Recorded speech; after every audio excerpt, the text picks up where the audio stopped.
cœur qui nous a amenés jusqu'ici. Nous étions en train de parler sur le thème central qui est dans la présence de notre Dieu, Jésus-Christ est le chemin. Amen. Nous étions en train de parler sur dans la présence de notre Dieu, Jésus-Christ est le chemin.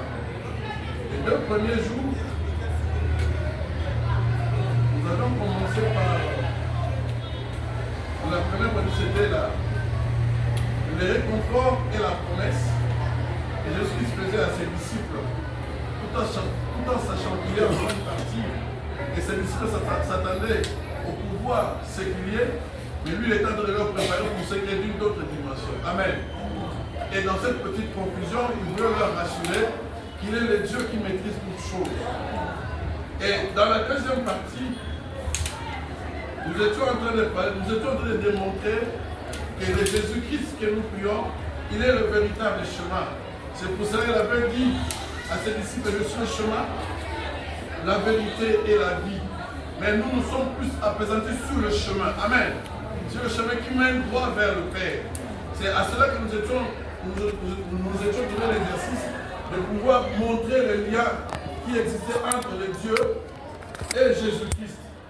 Et en ce moment, pendant que nous étions en train de parler, nous voulons juste faire comprendre que Thomas qui était avec Jésus-Christ, Amen, s'est lutté contre les difficultés de compréhension de la parole de Dieu. Mais Jésus-Christ, dans sa souveraineté, n'a pas voulu permettre à Thomas de commencer à réfléchir. Mais Jésus-Christ lui a dit, devant l'incompréhension de Thomas, Jésus-Christ lui déclare, je suis le chemin, la vérité et la vie.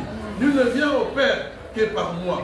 Cette phrase est une affirmation centrale qui souligne l'unicité de Jésus-Christ en tant que médiateur entre Dieu et les hommes. Amen. C'est-à-dire, l'objectif pour Jésus-Christ, c'était de présenter cette unicité qui existe entre lui et le Père. C'est-à-dire, il dira à ses disciples, qui m'a vu a vu le Père. Amen. Je sais que la question de la Trinité, même si ce n'est pas déclaré dans la Bible Trinité, mais les 3 entités que détient le Dieu Tout-Puissant que nous prions, constituent en fait une matière à réflexion. Pas pour nous bien-aimés, mais pour la grandeur de notre Dieu. C'est pour cela qu'il ne faut pas que nous puissions chercher à comprendre. Il nous dit, il est Dieu, il est Fils et il est Esprit. Amen. Et Dieu, il est tellement sage, tellement intelligent, il a pris l'homme, il a mis dans cette dimension aussi. Nous pourrons nous poser la question, mais comment toi agis et tout ça? Oui. Si on te pose cette question, nous serons devant la même situation. L'homme a 3 entités aussi. Amen. L'esprit, la chair et l'âme. Et son âme. Amen. Ce sont ces 3 éléments qui agissent pour essayer de représenter ce que nous sommes. C'est de la même façon que nous représentons notre Dieu. Et Jésus-Christ nous a dit, si vous voulez accéder au Père, il n'y a pas une autre voie que de passer par lui. Amen. Aujourd'hui, nous voulons ajouter une autre dimension. Amen. Aujourd'hui, nous allons plus parler du Saint-Esprit. Nous ne pouvons pas parler du Père, du Fils, sans parler du Saint-Esprit. Amen. Parce que ça serait comme si nous sommes en train d'occulter Dieu une partie de son être. Alors qu'en réalité, nous ne pouvons pas faire ça. Puisque le Saint-Esprit, lui aussi, est une personne. De la même manière, Jésus-Christ est notre Dieu. Amen. Alors, les efforts que nous pouvons faire, c'est seulement de comprendre que le Dieu que nous prions, c'est aussi un package. Amen. Il est ensemble de tout ça. On ne peut pas non plus l'enlever dans un de ces éléments, il va cesser d'être Dieu. Amen. On ne peut pas non plus lui ajouter non. Lui, il est comme ça. Et il ne demande pas de réfléchir, il demande de prendre ça comme ça et de croire. Bien aimé, dans certaines matières, la Bible nous laisse la possibilité d'agir. Amen. Mais en cette matière des 3 dimensions de Dieu, on ne donne même pas la possibilité. C'est-à-dire, acceptons ça comme ça. Amen. Dès lors que nous acceptons, nous pouvons maintenant accéder à autre chose. Le Saint-Esprit que nous voulons parler ce matin, je dirais, ce n'est pas un enseignement, mais je dirais le Saint-Esprit, c'est aussi une personne. Une personne de Dieu. Amen. Le Dieu que nous prions, il est tridimensionnel. Et le Saint-Esprit fait partie de ces aspects-là de Dieu. Bien-aimé, Jésus-Christ savait l'environnement dans lequel il laissait ses disciples. Nous allons voir la situation de Paul. Paul, aussitôt converti, aussitôt exposé au ministère, et aussitôt exposé à des problèmes terribles. Mais Jésus-Christ, avant de partir, tellement notre Dieu est sage, avant de partir, qu'est-ce qu'il a dit? Il a dit aux disciples de ne pas vous embrouiller, de ne pas vous déstabiliser. Mais il a dit aux disciples de croire en ce qu'il est allé faire. Il est parti nous préparer l'endroit et nous amener avec lui. De sorte que lorsqu'il viendra, il nous trouve encore présents dans sa face et qu'il va nous amener pour nous préparer les places qu'il avait déjà établies. Bien-aimés dans le Seigneur. Mais avant de partir, il a dit, je ne vous laisserai pas comme des orphelins. Amen. Notre Dieu, il est responsable. Il savait que les disciples allaient se buter contre des réalités terribles. Bien-aimés, les Romains étaient en train de diriger, certes, Israël dans le séculier. Et ils avaient imposé leur loi. Alors que le Saint-Esprit, lorsque Jésus a envoyé le Saint-Esprit, les enfants de Dieu n'ont plus tenu compte de ces injonctions. Mais ils ont agi selon la volonté du Saint-Esprit. Le Saint-Esprit, bien-aimé, c'est une dimension spirituelle que Dieu a ajoutée encore à ses enfants. Lorsque nous sommes dans des difficultés, dans l'impossibilité d'opérer, bien-aimé, il y a un esprit que Dieu a laissé, le Saint-Esprit. Le Saint-Esprit de Dieu, c'est celui-là qui nous amène droit vers lui. Et c'est par le Saint-Esprit que nous sommes capables d'agir et de poser les actes. Et Jésus-Christ est allé même plus loin pour dire, si vous avez son esprit, vous allez agir même au-delà de ce que lui il a fait. Je vous dis bien, mais cela est possible. Nous avons vu les gens agir et nous nous sommes rendus compte que Jésus-Christ n'avait pas menti. Parce que les enfants de personnes comme Paul pouvaient passer aux côtés de personnes, juste son ombre produisait des miracles. Parce qu'il a cru en cette parole. Cette parole qui est esprit et vie. Cette parole qui libère. Cette parole qui nous donne la capacité de devenir comme Jésus-Christ. Cette parole qui nous donne autant de capacités, bien-aimés, pour agir conformément à sa volonté. Raison pour laquelle il nous dit, si vous m'aimez, gardez mes paroles, gardez mes commandements. Bien-aimés, nous pouvons le lire.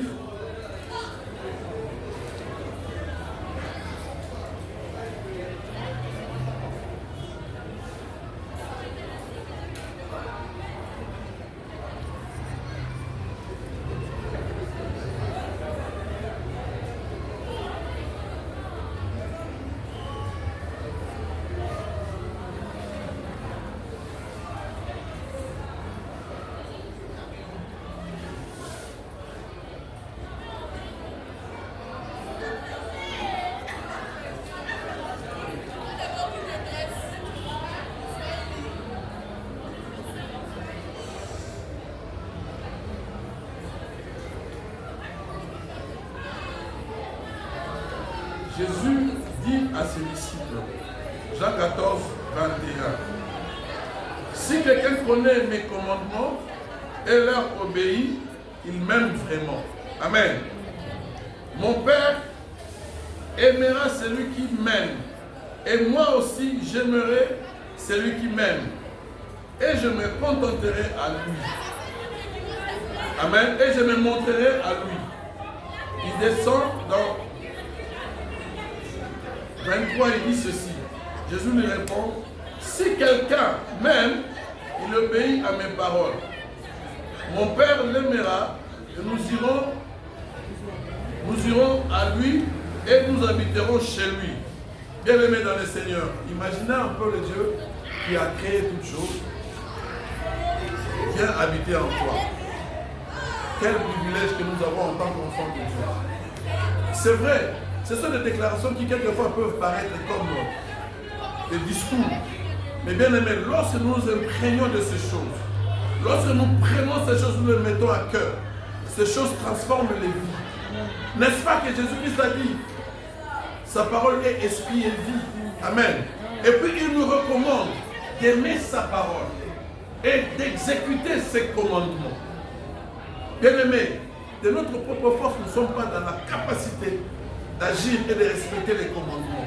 C'est pour cela qu'il a envoyé le Saint-Esprit pour nous capaciter, pour atteindre le niveau de pouvoir comprendre, exécuter et agir selon sa volonté. Bien-aimés, toute notre vie est confrontée à deux réalités dans le monde opératoire de la personne. Je veux faire pour me plaire, mais je veux faire pour la gloire de mon Père. Si tu es guidé par l'Esprit de Dieu, tu agiras selon les instructions de Dieu, Amen. Selon la volonté du Saint-Esprit. Et lorsque le Saint-Esprit se retrouvera, toi aussi tu te retrouveras, tu entreras dans le Seigneur et Jésus-Christ t'amènera droit vers le Père. Amen. En fait, nous sommes dans un monde qui agit dans 3 dimensions. Amen. Amen. Père, Fils et Esprit. C'est vrai que ces enseignements n'ont jamais été faciles. Même moi qui vous parle, dans la tête de fois, ça dérange. Mais ça ne peut que demander l'effort du Saint-Esprit pour pouvoir vous parler. Parce que s'il faut parler du chemin, il faut passer par ces voies. Jésus-Christ est le chemin. Amen. Il a dit qu'il est notre chemin. Bien-aimé dans le Seigneur, comme il est notre chemin, il est descendu pour nous proclamer sa parole. Sa parole est restée implémentée par la direction du Saint-Esprit dans la vie de tout un chacun. De sorte que lorsque nous marcherons, nous allons comprendre qu'il y a un esprit de Dieu qui agit en nous. Et cet esprit, il est différent de l'esprit qui est dans le monde.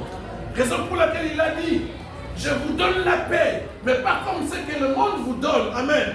La paix de notre Seigneur, elle est loin meilleure par rapport à ce que tout le monde peut donner. Et toutes ces choses, bien aimées, travaillent dans l'ordonnancement de la 3 dimensions que nous avons parlé tantôt. Père, Fils et Esprit. Mais aujourd'hui, nous allons plus insister sur le Saint-Esprit.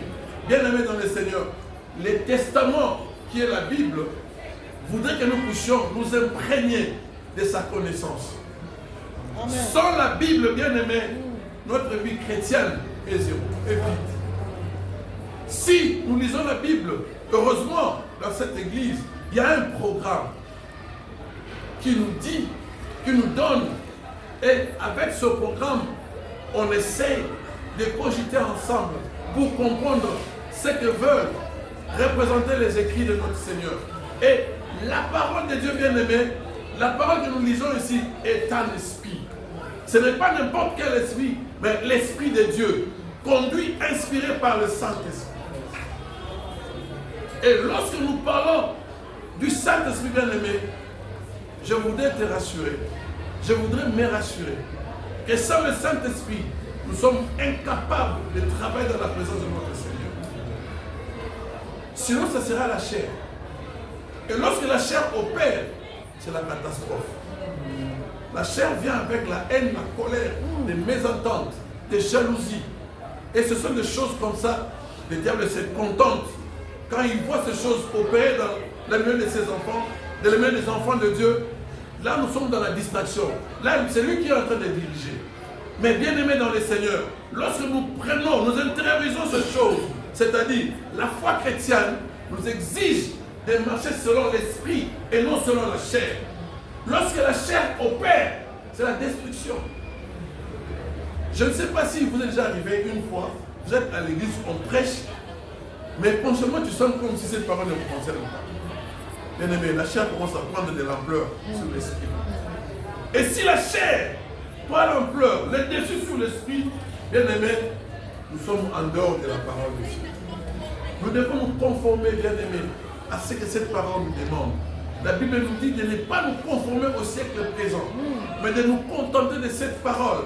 Parce que cette parole est esprit et vie. Amen. Lorsque nous l'intériorisons, lorsque nous travaillons conformément à cette parole, bien aimé, notre vie est sauvée. Et le salut, la place de choix que Jésus-Christ est allé préparer là au ciel, nous sera aussi réservé. Je voudrais faire rire à quelqu'un. Un pasteur était en train de prêcher, il dit, Bien aimé, mais on te donne la possibilité de croire à ces dieux-là qui peuvent t'amener jusque devant sa face. Toi, tu préfères aller habiter même dans Mano Canani, à paradis. C'est grave. Ça veut dire qu'il est en train de prendre les moindres efforts. Or, notre vie chrétienne, bien aimé, c'est une vie d'exercice. Chaque jour, nous devons nous remonter. Hier, j'ai fait ça. Aujourd'hui, je dois m'améliorer. N'est-ce pas que la parole de Dieu nous dit, si nous restons le même, c'est-à-dire que nous sommes déjà en train d'aller en dehors de sa volonté. Parce qu'avec lui, il faut aller de gloire en gloire. Amen. Pas dans la stabilité. Amen. Amen. La stabilité dans la foi. Mais de gloire, c'est-à-dire, tu as fait aujourd'hui X, demain tu fais Y, et l'autre tu évolues. En tant qu'enfant de Dieu, il faut demander l'aide du Saint-Esprit pour être soutenu. Sans le Saint-Esprit bien-aimé, ce monde va nous envahir. Je me rappelle encore, ce grand serviteur de Dieu, Moloto, qui parlait de ce monde.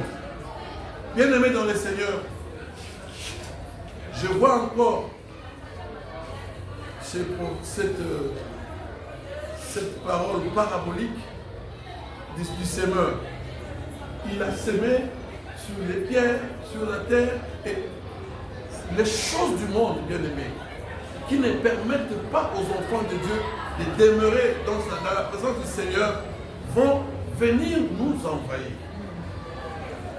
Quand tu regardes ta famille, tu te dis, les enfants doivent aller étudier, comme il est de bonne loi pour tous parents, qui voulaient faire étudier les enfants, ils trouvent toujours les meilleures écoles. Amen. Qui malheureusement, les moyens que nous mettons là-bas dépassent quelquefois ce qui devait être fait. Amen. C'est pour cela que beaucoup se retrouvent encore dans la possibilité de s'organiser. Mais nous, humains, tels que nous sommes, nous mettons tout pour nos enfants. Et le Dieu Tout-Puissant, sachant qu'il nous a laissés dans un monde agité, il a laissé le Saint-Esprit pour nous orienter. Amen. Devant ce tumulte, devant ces troubles, les agitations, le problème de la vie, nous devons nous conformer au Saint-Esprit. Il nous donne l'orientation. Bien-aimé, sa parole est claire et est formelle. Demandons à vivre dans la présence du Saint-Esprit et nous n'allons pas accomplir le désir de la chair. Amen. Nous ne sommes pas là pour commencer à dégainer les désirs de la chair. Notre objectif est de nous créer et de nous présenter dans la présence de notre Seigneur pour que nous puissions avoir la capacité d'entrer et d'accéder au lieu de choix. Amen. Dans la présence de notre Seigneur.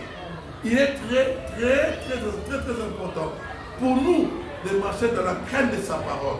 Et la crainte de sa parole n'est possible que lorsque nous marchons en conformité avec ce que cette parole nous dit. C'est pour cela lui-même, connaissant ce que ce monde représente, il est venu, il a regardé Pierre, il a dit, Pierre, m'aimes-tu? À plusieurs reprises. C'est comme ça aussi qu'il te pose la question. Parce que si nous aimons vraiment notre Seigneur bien-aimé, si nous aimons les choses d'en haut bien-aimé, nous devons nous conformer à sa volonté. Sa volonté est d'agir selon ce qu'il nous a donné comme instruction dans la Bible. Marcher loin du péché, vivre dans la crainte de sa parole, de ne pas nous conformer au siècle présent. Parce que le siècle présent est entretenu par le diable. Amen. Amen. Je suis en train de voir, je suivais dernièrement une vieille vidéo qui montrait les gens étaient, c'est la musique du monde, qui montrait les gens étaient en train de danser. J'ai regardé comment les danseuses étaient habillées. Amen. Amen. Et j'ai regardé aujourd'hui comment les danseuses sont habillées. Je me dis, le monde a progressé négativement dans la santé. Et nous, en tant qu'enfants de Dieu bien-aimés, devons comprendre que nous sommes en train de vivre les derniers moments de l'existence de la terre. Ce que nous devons faire, c'est de nous conformer à sa parole. Aujourd'hui, bien-aimés, l'homme reste homme, mais on lui dit de ne pas... Donc, s'il veut être homme, il veut être homme. Non, on est homme, soit on est femme. Mais regardez comment le monde, le diable, une fois je suivais les informations bien-aimées, j'ai vu le président français, il entre dans une classe de l'école maternelle, en train de leur dire des bêtises. Lui, à son âge là, il ne sait pas comprendre qu'un homme reste homme, et puis il leur dit non, tu peux déterminer, si tu veux être homme, mais c'est quoi ça? Et le président d'un pays, il se permet de telles allégories. Bien aimé dans le Seigneur, c'est pour vous dire que le diable s'est levé. Et l'environnement est déjà pourri. l'environnement n'est pas bon. Prenons conscience de ces choses. Essayons de donner à nos enfants cette parole qui est esprit et vie. Amen. Expliquons à nos enfants que le Saint-Esprit existe. Amen. Notre Dieu est réel. Jésus-Christ a agi et il continue à agir dès lors que nous l'appelons. Pour rester dans la paix et en sécurité, nous devons nous mettre dans sa présence. Et quand on est dans sa présence, bien aimé, nous sommes sous la protection. Parce qu'il nous dit, il est dans le Père est en lui. Et cela n'est possible que lorsque nous sommes connectés par le Saint-Esprit. Et ces trois éléments constituent un bouclier pour notre vie. Dès lors que vous avez des missiles qui sont lancés vers vous, dès lors que vous êtes couverts par cette trilogie, vous êtes dans la sécurité et la gloire de l'Éternel continuera à vous accompagner. Bien-aimés dans le Seigneur, les choses de l'Esprit doivent demeurer dans l'Esprit, mais ces choses d'Esprit doivent nous guider dans ce monde physique. Quand on marche spirituellement, on doit se conformer à ce que sa parole nous dit. Et la parole de Dieu n'est pas très compliquée ni complexe. Jésus-Christ nous demande seulement de croire en sa parole. D'accepter qu'il est le sauveur de l'humanité. Il est le chemin, l'unique qui amène vers le Père. Bien aimé, si nous acceptons ces choses, notre vie est protégée et sécurisée. Et combien plus forte raison lorsque nous le faisons, nous prenons la responsabilité d'instruire à nos enfants ces choses. Combien serons-nous sauvés? Et cette vie sera en sécurité. Nous n'écouterons peut-être même pas excusez-moi le terme, les bêtises que le monde est en train de présenter à nos enfants. Des fois, ça fait peur. Bien souvent, quand je mène les enfants à l'école, je les dépose, je les regarde comment ils sont en train d'entrer. Je me dis, si là où ils partaient, on commençait à vivre des choses qui ne sont pas conformes à la parole de Dieu, qu'est-ce que je vais lui dire? Et pour leur permettre de ne pas tomber dans ces idioties-là, moi je leur dis, si on vous dit des choses dont vous ne maîtrisez pas les réalités, n'entrez pas dans ça. Croyez à votre Seigneur qui vous protège pour tout, qui vous sécurise. Croyez au Saint-Esprit, croyez en Jésus-Christ. C'est la seule unique voie qui nous amène vers le Père. Le Père qui est au ciel, qui dirige toutes choses, qui organise toutes choses. Bien-aimés dans le Seigneur, je nous prie, je nous demande, je nous en supplie. Si nous voulons rester dans la présence de Dieu, bien-aimés, croyons que Jésus-Christ est Seigneur et Sauveur. Amen. Acceptons qu'il est Dieu. Acceptons que le Dieu que nous prions est en lui. Même si Paul, et même si Pierre, Philippe et Jude étaient un peu versés dans la confusion, il peut aussi arriver que nous puissions être versés dans la confusion. Mais nous devons comprendre une chose. Il y a un Dieu qui contrôle tout. Amen. Et il y a un Dieu qui est pour nous. Amen. Et il y a un Dieu qui organise toutes choses bonnes pour nous. Amen. Et venez nous voir avec lui là-bas. Nous sommes juste bien-aimés. Il faut que nous puissions les savoir, nous sommes des pèlerins. Nous sommes venus passer un temps avec une mission bien déterminée. Dès lors que nous terminons cette mission, nous rentrons auprès de notre Père. Et Jésus-Christ nous a dit clairement, si ces choses n'étaient pas vraies, je ne vous les aurais pas dit. Amen. Amen. Et croyez en moi, croyez en mon Père. Conformez-vous à ce que cette parole nous dit. Alléluia. Cette parole qui est esprit et vie. Le Saint-Esprit qui reste opérationnel. Le seul héritage que Jésus nous a laissé sur la terre. Qui va commencer, qui va nous accompagner partout où nous irons. Devrait se mouvoir et agir dans nos vies. Mais lorsque nous nous mettons à respecter les commandements de notre Seigneur. Bien-aimé, si tu veux rester, si nous voulons rester dans la présence de notre Dieu, nous devons appréhender ces trois choses dans nos vies. Le Père, le Fils et le Saint-Esprit. Lorsque ça sera en train de bouillonner en nous, bien-aimés dans le Seigneur, le Saint-Esprit va nous amener droit vers le Père. Et le Père qui va nous voir, il va se contenter. Parce que nous sommes en Jésus-Christ, nous sommes en lui, nous sommes protégés et sécurisés. Dans la présence de notre Seigneur, Jésus-Christ est le véritable chemin. Amen. Que le nom du Seigneur soit loué. Amen.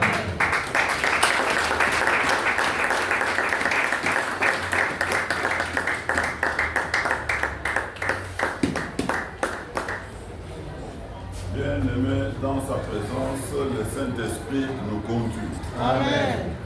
Voilà Galates 3, la question est actuelle.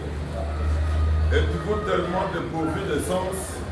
Après avoir commencé par l'esprit, voulez-vous maintenant finir par la chair? Une parole qui n'est pas facile à avaler, mais elle est esprit et vie. Tu as commencé avec l'esprit, Dieu serait en train de nous voir, en train de vouloir finir avec la chair. Dans sa présence, le Saint-Esprit doit pouvoir nous conduire. Désire ce matin pour être connecté, pour voir le Saint-Esprit prendre la direction et l'orientation de toute la vie au moment où Dieu te fera grâce. Seigneur, nous t'avons entendu nous parler. Nous comptons